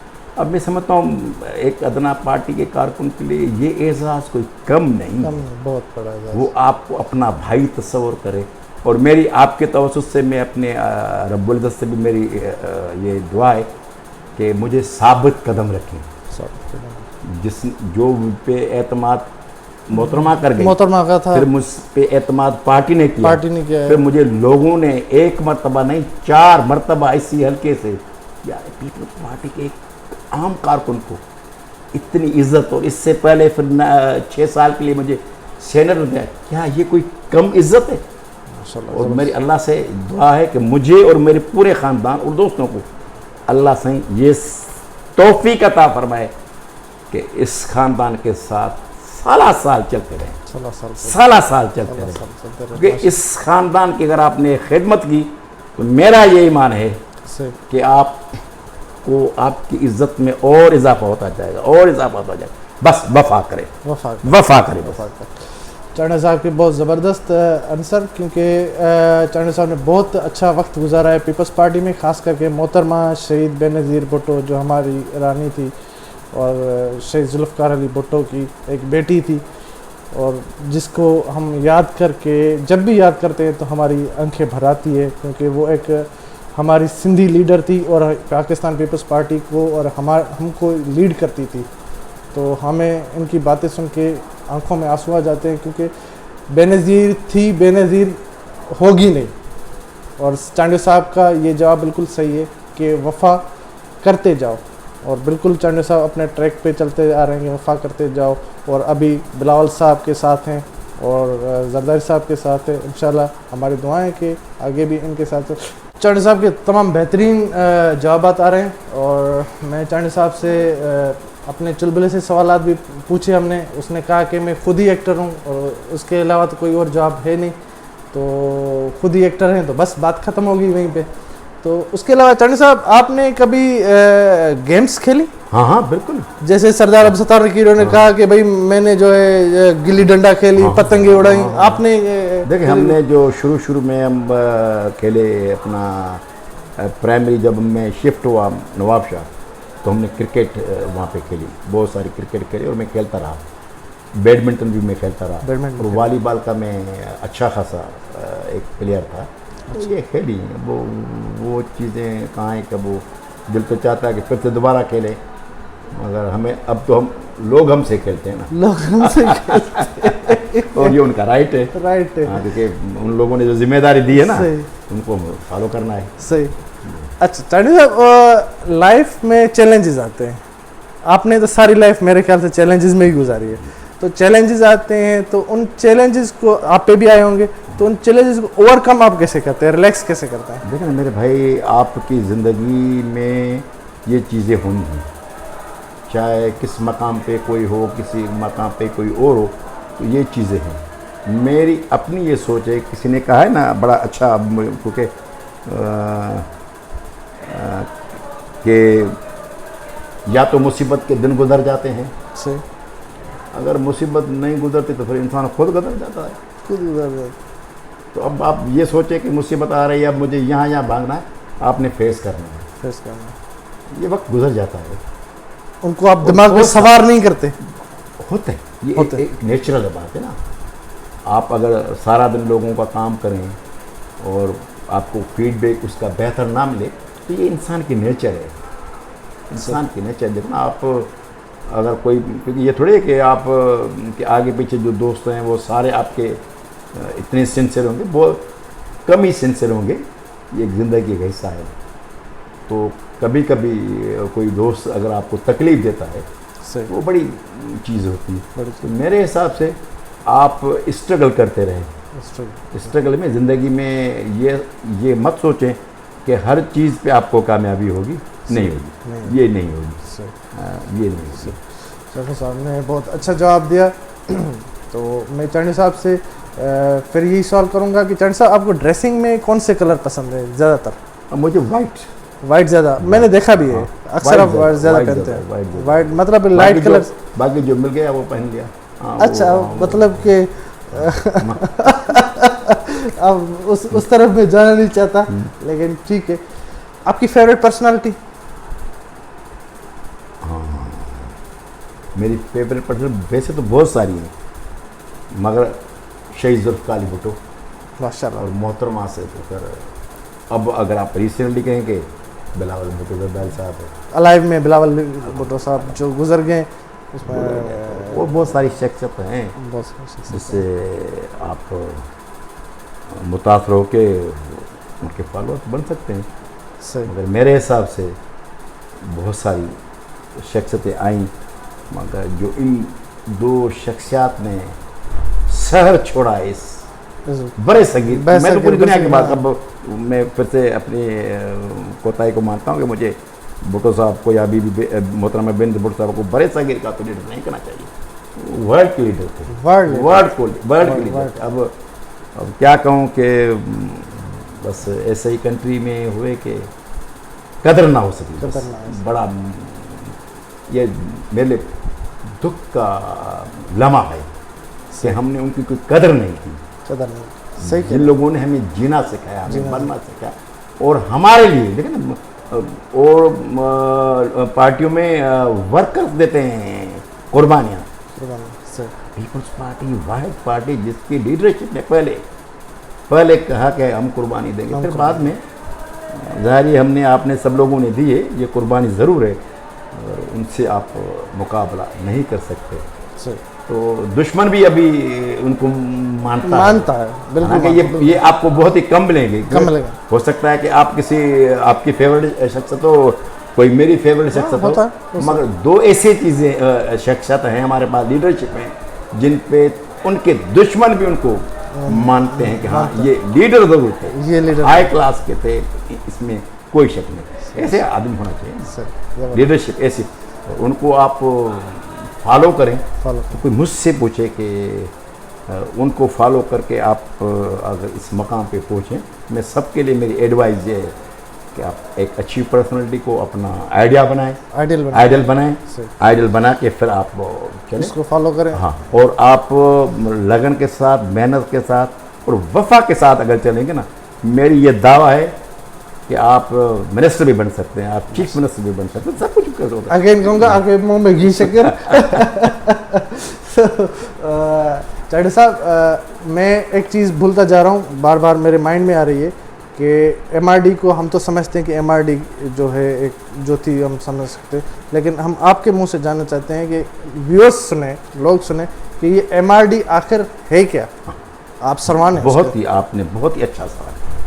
देखिए, MRD उस वक्त बनी जब इस मुल्क पे एक टोला डिक्टेटरशिप के रूप में आके बैठ गया। और उस वक्त वैसे पाकिस्तान जब से बना है, इत्तेफाक से ये हमारी बदकिस्मती है, मेरे अपने ये ओपिनियन है, मगर ये हकीकत भी है कि इस मुल्क में डेमोक्रेसी चली ही नहीं। जड़ असल में जो ख़राबी शुरू से लेके अब 70 साल से ज़्यादा ऊपर चले गए हैं, अभी तक हम कवर नहीं कर पा रहे। इसको कुछ तो वजह होगी ना, कुछ तो वजह, या हम में खराबी है या सिस्टम में खराबी है, सीधी बात। तो इस मुल्क में वो डेमोक्रेसी जो चलनी चाहिए थी, जो हमारे पड़ोस इंडिया और दूसरे कंट्रीज में, वो यहाँ पे नहीं चली, सिर्फ थोड़ी चली, वो भी भुट्टो साहब के ज़माने में। लोग तो ये कहेंगे कि बीबी के ज़माने में भी था, मगर मैं उसको वो चीज़ नहीं मानता, क्योंकि उनको वो जितना लीडरशिप को काम करना था वो नहीं कर सके। तो सबसे फिर लोगों में एहसास से महरूमी पैदा होने लगी जब से पाकिस्तान बनाए। तो छोटे जो हमारे सूबे हैं ना, उनके साथ बड़ी ज्यादती होती है। अब इसमें सिंध आ गया, बलोचिस्तान आ गया, वो आ गया। अब जिम्मेदारी फैमिली के बड़े की होती है, बड़े की होती है, बिल्कुल उनकी होती है ना। अगर जो बड़ा होता है, सरबराह होता है, उसकी जिम्मेदारी होती है। तो भले आप पाकिस्तान की तारीख को आप पढ़ें, क्योंकि मुझसे ज़्यादा और दोस्त पढ़े लिखे हैं, मैं तो अदना सा हूँ कारकुन। तो उस वक्त से लेके लोगों में ये एहसास है महरूमी, फिर भुट्टो साहब जैसा बंदा निकल गया, हमारे हाथ से निकल गया, और उसकी फैमिली के साथ क्या हुआ, फिर पाकिस्तान के लोगों को ये महसूस हुआ कि अब हमें इस मुल्क की बेहतरी के लिए, हालांकि हम पे तो बहुत सारे इल्ज़ामात लगाए गए ना, बिल्कुल, हाँ बिल्कुल, क्योंकि जब मेरे वालिद मोहतरम को, भाई को पकड़ा गया, तो उनको ये कहा गया कि आप ये MRD की तहरीक चला रहे हैं ना, हालांकि मैंने ये बात किसी से नहीं किया, आज आपसे कह रहा हूँ, आपने ये MRD की तहरीक इंडिया के कहने पे चलाई है। अच्छा, ये ब्लेम था। हाँ, उस वक्त, उसी टाइम में, उसी वक्त जब पकड़े गए। अब पुंदला खान चांडू या गुलाम आबाद चांडू कैसे इंडिया के साथ मिलकर यार ये जुल्म की बात। तो हालांकि उन लोगों ने कहा कि ये आपकी गलतफहमी है, लोग जो निकले हैं, आप निचले जो हमारे यहाँ लोग जो पिसे हुए हैं, उनके साथ ज्यादती हो रही है, लोग इस सिलसिले में आके निकले हैं, आपने उनका एक लीडर को शहीद कर दिया। तो ये एहसास महरूमी है, और हम निकले हैं। हमने ये कभी नहीं कहा खुदा ना खास्ता कि आप सिंध को अलग करें, किसी को अलग करें। हमने ये कहा कि इस मुल्क को मुस्तहकम रखना है, तो पीपल्स पार्टी को आप जरा रास्ता दे। तो लोगों ने जो स्ट्रगल चलाई, वो इस वजह से एक एहसास महरूमी हुई, और ख़ास तौर पे सिंध के साथ जो ज्यादती सिंध के हुई, रिएक्शन जो निकला ना, लोग सारे वो इस वजह से निकले। और ये एक अच्छी चीज़ थी, क्योंकि इससे पहले तासर था जो मैंने पढ़ा, हालांकि मैं सिंध के कौम के लिए कभी ऐसी बात नहीं करूँगा, अल्हम्दुलिल्लाह जब भी कोई ऐसे मसले हुए इन लोगों ने अपनी हैसियत भी मनवाई। मैं सिंध के लोगों की बात कर रहा हूँ, सही, हाँ मनवाई ठीक है ना? बिल्कुल बनवाई। सिंध के लोगों ने देखा MRD की तहरीक में। अब मैं सिंध का बिल्कुल रोल एक अलग था, बहुत ही, मगर इसमें दूसरे सूबे भी पीछे नहीं रहते। कुछ नहीं। मैं आपको बताऊं, हिस्टोरिकल एक बात बताऊं कि मेरे हिसाब से, मुझे जहाँ तक इल्म है, जो जहाँ तक मैंने स्टडी की है हिस्ट्री की, कि भुट्टो साहब वाहिद शख्स था जिसके लिए लोगों ने खुदसोजी की। खुदकुशी की। आपको कहीं पे सही सही। अगर है तो कोई मुझे बता दे, मैं आपके तवज्जो से कह रहा हूँ, मगर ये तारीख है कि भुट्टो साहब के लिए लोगों ने खुदसोजी की, अपने आप को आग लगाई और वो उसमें बेचारे मर गए। और इसमें ज़्यादा जो लोग थे वो पंजाब के लोग थे। पंजाब के लोग थे, बिल्कुल। तो एक ऐसा महरूमी पैदा हुई जो आपके साथ नाइंसाफ़ी हुई। तो आपकी तवज्जो से अभी भी मैं ये कह रहा हूँ, देखो बहुत सारी ज़्यादती हुई, हालांकि जो मेरी फैमिली या जो हमारे लोगों के साथ हुआ, अब ये लंबी चौड़ी है कि क्या क्या नहीं हुआ, क्या क्या नहीं हुआ। सही। आप एक तकरीबन 70 साल के बूढ़े के ऊपर आप तशद्दुद कर रहे हैं। उनकी आंखें 15 दिन तक बिल्कुल बंद थी, और बाबा मुझे बता रहा था जब 15 दिन के बाद आंखें मेरी खोली तो तीसरे दिन जाके मेरी आंखें, क्योंकि वो सूज गई थी, तीसरे दिन के बाद मुझे पता चला कि कोई मेरे सामने है। अल्लाह अकबर। और जब उसको वहाँ से यानी कि साइड से जब शिफ्ट किया, तो ये 29 सितंबर 83 की बात है, जब उसको वहाँ से शिफ्ट किया, एक बूढ़ा बंदा क्या कर सकता है भाई, पाँव में जूते नहीं थे, वो उसको चलाते गए, उसके पाँव से खून नहीं यानी कि बंद नहीं हो रहा था। स्ट्रेचर पर लाके उसको जेल में फेंक दिया। उसके बेटे को, शहीद को, ऑन द स्पॉट जब गुलाम अब्बास उनको मिला तो कहा गया कि लीडर मिल गया, लीडर का बेटा मिल गया। तो ये कहा गया कि इसको गोली मार दो। अल्लाह अकबर। अब मुझे इल्म नहीं, मुझे जो मैंने सुना है उस वक्त का कोई BBC का नुमाइंदा, कोई बार तेली था कहते हैं। अब मैं अभी इसको कि वो भी उस वक्त वहीं पे स्पॉट पे था। तो किसी ने कहा कि ख्याल करो इनका फोटो निकल चुका है। और लोगों ने भर भर के, जैसे भेड़ बकरियाँ होती हैं, वो ट्रकों पे फेंकते रहे। तो क्या इसके, यानी कि मैं सारी चीज़ें आपको इसलिए बता रहा हूँ, इतना जुल्म होने के बावजूद, क्योंकि हमारे जितने बंदे शहीद हो गए ना, वो ऑन दी स्पॉट इतने नहीं मरे थे, ये 4-5 घंटों के बाद मरे हैं ना। कोई किसी को पानी नहीं मिला, हाँ, किसी को पानी नहीं मिला, किसी को ट्रीटमेंट नहीं मिली, वो धूप में पड़े सड़ते रहे, चीखते रहे। मतलब मैं ये इसलिए कह रहा हूँ कि इतने जुल्म के बावजूद भी मुकम्मल करबला का माहौल बना दे। मैं ये कह रहा हूँ कि इतने जुल्म के बावजूद भी हम लोगों ने ये कभी नहीं कहा कि हमें पाकिस्तान नहीं चाहिए। फिर भी पाकिस्तान पीपल्स पार्टी पाकिस्तान की बात करती है। और आपकी तवज्जो से मेरी उन इदारों को मेरा ये मैसेज है कि देखो इतनी ज्यादतियों के बाद भी हम हैं, यानी कि पीपल्स पार्टी, जो इस मुल्क को मुस्तहकम कर सकता है, इस मुल्क को जोड़ने में इसका काम बड़ा है। तो आप लोगों को हुकूमत करने का राइट दें, वो बेहतर फैसला है। अगर मैं 4 दफा के बाद गया, मैंने डिलीवर नहीं किया, तो ये उनकी मर्जी। तो MRD की तहरीक, ये खानदान के खानदान तबाह हो गए। क्या उन लोगों का क्या कसूर था? कसूर तो ये था ना कि अपने हुकूक मांगे, और तो कोई नहीं था अपना राइट मांगा। इसके बावजूद हालांकि बेनजीर साहबा को शहीद क्या पता नहीं क्या क्या किया, फिर भी हम कहते हैं कि नहीं, हमें पाकिस्तान चाहिए, क्योंकि इसमें हमारी बेहतरी है। चलो, ये मुझ पे कोई भले इल्ज़ाम लगाए, मगर फिर भी मैं अपनी सोच है, अगर ये मुल्क मुस्तहकम रहता है तो हम भी रहते हैं। खुदा ना खासा कोई ऐसी बात होगी तो फिर हमारे लिए भी प्रॉब्लम होगी। मैं चांडे साहब की बात से सहमत हूँ बिल्कुल। पाकिस्तान पीपल्स पार्टी का ये कदम, मैं जब पैदा हुआ हूँ, जब से मुझे होश संभाला है, देखता आ रहा हूँ कि पाकिस्तान पीपल्स पार्टी हमेशा यही चाहती है कि पाकिस्तान चाहिए, पाकिस्तान चाहिए। अगर पाकिस्तान होगा तो हम होंगे, वरना रियासतों में बट गए तो कभी पड़ोसी मुल्क के हम जो है गुलाम बन जाएंगे, कभी अंग्रेज़ों के गुलाम बन जाएंगे, जो पहले थे हम पहले। तो ये पीपल्स पार्टी ने पाकिस्तान को बचाया है और फेवर किए, और आज भी बिलावल भुट्टो साहब भी यही इसी ट्रैक पे चल रहे हैं। और आजकल जो हम देख रहे हैं न्यूज़ में, तो ये हो रहा है। चांडे साहब, आप की स्कूल लाइफ में कोई बेस्ट फ्रेंड, कोई एक बेस्ट हो जिसका आप नाम बताना चाहें? हाँ, बहुत सारे रहे, अब एक तो नहीं कह सकते, बहुत सारे मेरे दोस्त रहे, उनमें आज कोई है इस दुनिया में, कोई नहीं है। सही। इत्तेफाक से बहुत सारे दोस्त रहे, दुश्मन कोई नहीं किया हम लोगों ने, सही, किसी के साथ दुश्मनी नहीं की। सही, मगर देखो, दोस्ती आपके वो हों जो आपके साथ सिंसियर हो। सिंसियर हो। अब ये उनके ऊपर डिपेंड है ना, आप बेहतरी के लिए जाएं। अब मुझे पता है कि मैं सोचूं कि नवीद सही नहीं है, मैं पहले आपके लिए कोई राय कायम कर दूं, ये बड़ी ज़्यादती होगी। ये ज़्यादती होगी, क्योंकि मुझे आपसे अच्छी सोच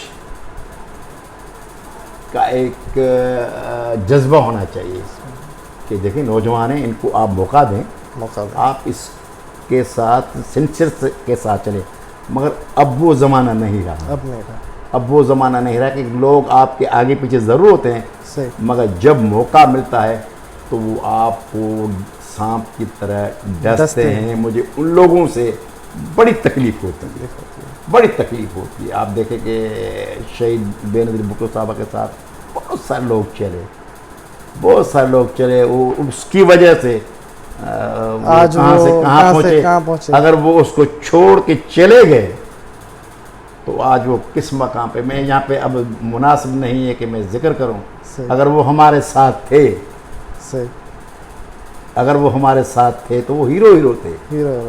अगर पार्टी के साथ या किसी, आप मैं दोस्त की भी बात करूँ, किसी ने कोई गद्दारी की या कोई गलत किया तो फिर वो ज़ीरो बन गए, ज़ीरो। तो आप ट्रस्ट करें, ट्रस्ट करते जाइए। तो अब अगर मैं समझूं कि नवीद मुझसे ठीक नहीं, कोई और मुझसे ठीक नहीं है, सिस्टम तो चलाना है ना, कोई ना कोई आके चलाएगा। सही। ये सोच के कि फिर आप सबको निकाल देंगे कि ये सारे बुरे, सारे बुरे, सारे बुरे, सारे बुरे, नहीं, आप हर एक को मौका दें, मौका दें। अब क्या कहते हैं ना, वो सांप जो आपको डस मारता है, उसकी वो उससे वो क्या कहते हैं, भूख खत्म नहीं होती, वो खाने के लिए नहीं कहते, वो उसकी फितरत में शामिल है। फितरत में शामिल है, हाँ, सांप का डसना उसकी फितरत में शामिल है। तो वो उन लोगों की वो फितरत है, और आप की फितरत जो है वो ज़रा आप चलते रहे तो रास्ते बनते जाएंगे, रास्ते वो पीछे रह जाएंगे इंशाल्लाह। सही। चांडे साहब का बहुत अच्छा सवाल। चांडे साहब की लाइफ बहुत ज़्यादा बिजी रहती है, और ये अवामी बंदे हैं, और आवाम के साथ जो कम्युनिकेशन इनका रब्ता है, खास करके मैं भी इनके साथ कम्युनिकेटेड रहता हूँ, तो बहुत बिजी लाइफ गुजरती है। तो चांडे साहब, मेरा ये सवाल है कि कभी आप बहुत बिजी है, मतलब कि अक्सर बिजी तो रहते हैं लेकिन बहुत बिजी हैं, फैमिली के माहौल में बिजी है, और अचानक से किसी ऐसे बंदे का, मैंने तो जब भी आपको कॉल किए, कॉल अटेंड हुई, तो कॉल आ गई कि नहीं भाई आप मेरा काम कर दें, मेरा मामला हल कर दें, ये ऐसा सीरियस मामला है। तो कभी ऐसा, और इस तरफ आप देख रहे हैं कि ये मेरा मामला फैमिली को लेके, या फिर कोई ऐसा सीरियस मामला है उसको लेके आप बैठे हुए हैं, और इस तरफ वो मामला है, तो कभी ऐसा हुआ आपके साथ? बहुत सारा हुआ, बहुत ऐसे मौके ज़रूर आए, मगर अगर आप एक एम लिख के निकले हैं आगे, तो मेरे हिसाब से आपकी फैमिली से वो यानी कि वो जो दूसरे लोग हैं जिनके प्रॉब्लम होते हैं, वो बहुत ज़रूरी है। और खुदा ना खासा ऐसे ज़रूर प्रॉब्लम आए तो मैंने अपनी फैमिली के लिए किसी और को डिपूट ज़रूर किया होगा, और मैंने जानबूझकर कि मैं वहाँ पे पहुँचूँ, मुझे पब्लिक के साथ होना चाहिए, क्योंकि लोग हमसे तवक्को ये रखते हैं कि ये हमारे बड़े हैं, दोस्त हैं, मेहरबान हैं।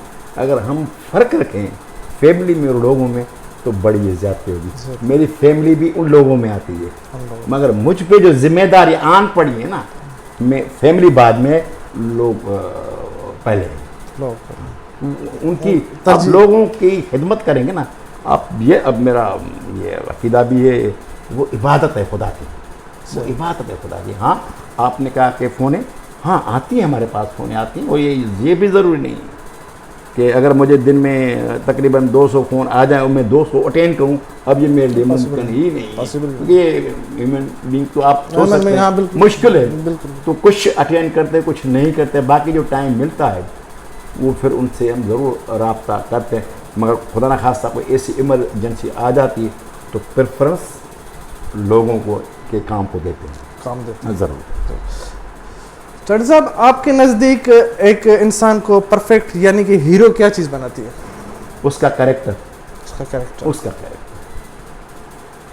उसका कैरेक्टर, उस की जो भी फील्ड में एक उसकी स्ट्रगल होती है, और वो और मैंने जो अभी इस ज़िंदगी में अभी तक कुछ जो हासिल किया ना, हाँ, वो आप सच्चाई के साथ चलते रहे, सच्चाई के साथ चलते रहे, किसी के साथ बेवफा ना करें, बेवफाई ये बड़ी ज्यादती है। कोई आपको आगे सच्चाई से आसमान पे पहुंचाए, सच्चाई से वो चले, फिर सीधी राह बस बहुत सीधी सादी बात सादी बात। के बाद आप उनके साथ सच्चाई के साथ खड़ा रहे। बाकी ये थोड़ी के सारे काम आपके हो जाएं, ये मुश्किल है। मगर ये देखना है कि आपकी कमिटमेंट लोगों के साथ क्या है, क्या है? तो आप लोगों के साथ खड़े रहें। यही आपका एक समझो ना कि लाइफ स्टाइल है आपका। लाइफ स्टाइल, आप उसमें वो एक मिक्सचर ना डालें, मिक्सर ना हाँ कि चलो भाई कॉकटेल अब बना दे बस, अब मैं चेयरमैन बन गया तो बड़ी चीज़ बन गया। बड़ी चीज बन गया। भाई अगर मैं चेयरमैन बन गया या एमपीए बन गया तो जिम्मेदारी मेरी और मेरी जिम्मेदारी बढ़ गई है, बढ़ गया। और जितना आपके ऊपर लोग क्योंकि पड़ेगा, वो आप दरख्त के लिए कहते हैं जितना फल होगा वो नीचे आएगा। तो आप में जितनी अगर आपको कोई असाइनमेंट ऐसी चीज़ मिलती है तो आप और नीचे आ जाएंगे, और जितना नीचे आएंगे उतनी आपकी इज्जत होगी, क्योंकि उन लोगों को इज्जत मिली है जो फर्श पे बैठे हैं, जो हमने फर्श पे बैठे देखे वो अर्श पे बैठ गए। बस चौधरी साहब, जवाबात तो बहुत बेहतरीन है, लेकिन लाइफ के 60 ईयर्स आपने गुजार दिए हैं, 4 बार आप एमपीए बने, आपने लाइफ से इम्पोर्टेंट लेसन क्या सीखा? मैंने ये सीखा कि एक मिडिल क्लास का आदमी को अगर मौका मिल जाए तो उसे ज़ाया मत करो, ज़ाया मत करो, उसको यूटिलाइज ज़रूर करो। सही, ये ज़िंदगी में आपको बार बार सही, चांसेस नहीं मिलेंगे, सही, बार बार आपको चांसेस नहीं मिलेंगे। आप उसको इस तरह से इस्तेमाल करते जाएं, और अगर कहीं आप समझते हैं कि मुझे कोई समझ में नहीं आ रहा तो फिर अपने लोगों के पास चले जाएं, वो आपको ऐसा रास्ता दिखाएंगे उसमें आपकी कामयाबी होगी। माशाल्लाह, ज़बरदस्त, बेहतरीन। चौधरी साहब के साथ ज़बरदस्त गुफ्तगू हुई, तो अब हम चलेंगे प्रोग्राम की इख्तिताम की तरफ।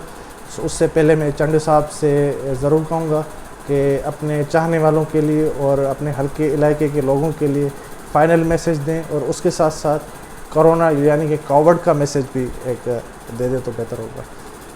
आपकी बड़ी मेहरबानी, क्योंकि मैं क्लियर कर दूं कि आपने जब इंटरव्यू मेरा करने से पहले मुझे मास्क लगा हुआ था। हाँ, मैंने बिल्कुल, आपने मुझे कहा और मैंने कहा कि ये मैसेज अच्छा नहीं जाएगा, अच्छा नहीं जाएगा कि मैं खुद ही क्योंकि वायलेशन कर रहा हूँ ना, मैं आपको पहले बात बताई कि मैं कोशिश करता हूँ कि लॉ को फॉलो करूँ। अगर एसओपी है तो मैं वो मास्क पहन लूँ। अब तकरीबन पाकिस्तान के पता नहीं कितने लोगों ने हमें देखा होगा कि चांडियो साहब इतनी बड़ी बात कर रहा है, वो खुद तो इस पर अमल नहीं कर रहा। तो मेरी सबके लिए ये रिक्वेस्ट है कि आप लॉ को फॉलो करें, एसओपीज़ को फॉलो करें, और ये बहुत ज़रूरी है। हम इसको अभी तक, अब जहाँ तक मेरे इल्म है, हमने संजीदगी का मुजाहरा नहीं किया। मैं मोदरत के साथ के मुझ में वो हिम्मत नहीं है। अल्लाह ना करे जो हालात पैदा हो रही हैं, खुदा ना करें कि अल्हम्दुलिल्लाह अभी तो कंट्रोल है और भी होगा, मगर जहाँ तक हमने शुरू में बातें सुनी थी, क्योंकि मुझ पे आप में शायद ये हिम्मत हो सकती है कि 2-4 लोग रास्ते में मरे पड़े हों, आप में शायद ये हिम्मत हो सकती है। मुझ में वो हिम्मत नहीं कि मैं लोगों को वहाँ पे मरते हुए देखूं, इसलिए मैंने इस मामले में मैं सख्ती भी करता हूँ, क्योंकि मुझसे वो चीज़ बर्दाश्त नहीं होती ना कि अल्लाह ना करे कोई हम में से कोई बाहर सड़क पे हमारी गलतियों की वजह से गलती की कोई वजह से। बाहर, मैं उसको बर्दाश्त नहीं नहीं कर करता। हाँ, हो सकता है कि दूसरे लोग बर्दाश्त करते होंगे, सही। इसीलिए मैं आपकी तवज्जो से पूरे कंट्री के दोस्तों को रिक्वेस्ट कर रहा हूँ, ये कोई हम डायरेक्शन नहीं दे रहे, काइंडली अपने आप को सेव करें, अपनी फैमिली को सेव करें, अपने मुल्क के लिए अगर बेहतरी चाहते हैं तो इन SOPs पे अमल करें, तो ये बेहतर चीज़ है। सर ये तो हो गया कोविड मैसेज। बिल्कुल मैं चांडियो साहब की बात से सहमत हूँ कि चांडियो साहब खुद ये सैनिटाइज़र भी पड़ाए और मास्क भी साइड में पड़ाए।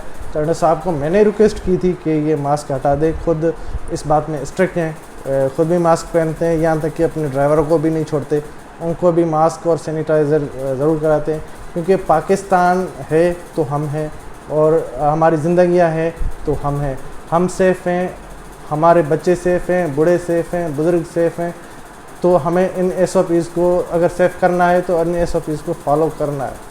तो ये चांडियो साहब ने बड़ा अच्छा मैसेज दिया। लेकिन फाइनली मैसेज आप अपनी पब्लिक को जहाँ से आप जो इलेक्ट हुए हैं इलेक्शन में, तो 4 दफ़ा हुए हैं, तो उनके लिए कोई मैसेज देना पसंद करें? मेरा बहुत ही मुख्तसर में ये कहूँगा कि इंसानियत के लिए काम करें, किसी फ़र्द के लिए, किसी फैमिली के लिए काम ना करें, इंसानियत के लिए इंसानियत के लिए काम करें। ये नहीं है कि मुझे सिर्फ मुसलमानों को ट्रीट करना है, मुझे किसी और मज़हब को ट्रीट करना है, या किसी और कम्युनिटी जात पात दीन धर्म को। मेरी गुजारिश ये है कि अगर आपने इंसानियत के लिए काम किया तो उसमें वो तकरीबन, और हमारा दीन भी यही कहता है कि इंसानियत की खिदमत सबसे बेहतर है। बिल्कुल हुजूर सल्लल्लाहु अलैहि वसल्लम ने भी फरमाया कि पहले इंसानियत, उसके बाद जो होता है बाकी चीज़ों की। तो चांडियो साहब का मैसेज अच्छा था, और चांडियो साहब से मैं लास्ट में ये ज़रूर रिक्वेस्ट करूँगा कि मेरे चैनल के लिए लोगों को ज़रूर रिक्वेस्ट करें कि इनके चाहने वाले मेरे चैनल को सब्सक्राइब भी करें, लाइक भी करें, और जो है इनको आगे शेयर भी करें, ताकि ज़्यादा से ज़्यादा लोग इसको देख सकें। Sir thank you sir. मेरी आप के तवज्जो से गुजारिश है, आपने मेरे चाहने वालों की बात की, उधर आप बहुत ही कम हैं, तो फिर भी आपने अच्छी बात की। और आप सब लोगों से मेरी गुजारिश है कि नवीद से तो मेरा बहुत ही पुराना एक रिश्ता है, और ये भी मेरी तरह ही इसके साथ और इसकी फैमिली के साथ कुछ चीज़ें ऐसी हुई, और मैं डिस्क्लोज़ यहाँ पे नहीं करना चाह रहा, तो इनका मुझ पे एक कर्ज़ है। तो मैं वही आप लोगों से गुजारिश है कि जितने भी व्यूअर्स जितने भी ज़्यादा हो सकें आप हमारे चैनल को देखें, तो ये आपका मुझ पे एहसान होगा। और मैं नवीद का वैसे भी मकरूज़ हूँ, तो किस तरह वो अदा तो नहीं कर सकते, मगर अगर हो सके तो वो हक अदाई हो जाएगी। Thank you very much. मैं शुक्रगुज़ार हूँ गुलाम कदर चांडियो साहब MP साहब का, जिन्होंने अपने कीमती वक्त में से टाइम निकाल के general talk with Wali programme में मुझे टाइम दिया, और बहुत टाइम लिया इनका। तो मैं अगेन फिर से सर आपका बहुत शुक्रगुज़ार हूँ। इंशाल्लाह जल्द फिर आपसे मुलाकात होगी जनरल टॉक विथ वली में, किसी नई पर्सनैलिटी के साथ ज़रूर मुलाकात होगी। और तब तक के लिए अपने होस्ट वली को दीजिए इजाज़त, और चांडियो साहब को भी दीजिए इजाज़त। अल्लाह हाफ़िज़।